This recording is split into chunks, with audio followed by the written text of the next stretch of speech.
A scriptural case can be made that Jesus cares about what's being taught to children.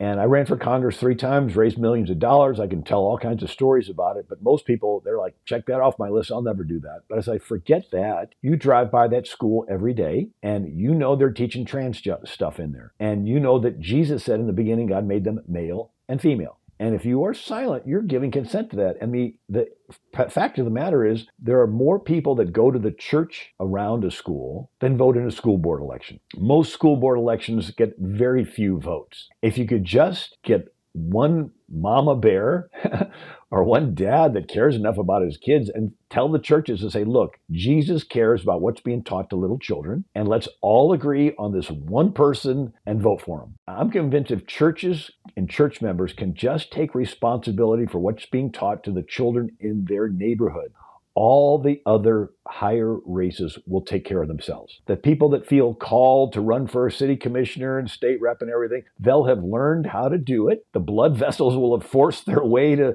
do it. And then as long as the pastor just gives his approval, they'll do all the work. They'll do all of that stuff. If the pastor and the churches can just say, Jesus cares about what's being taught to the little kids in our neighborhood. So local. I'm convinced as more power concentrates globally into fewer hands, God's counterbalance is to get more people involved locally, right? Fewer people with more power globally, counterbalance, more people involved locally. And you know what? Even if we can't turn it around, I think God wants to see us try.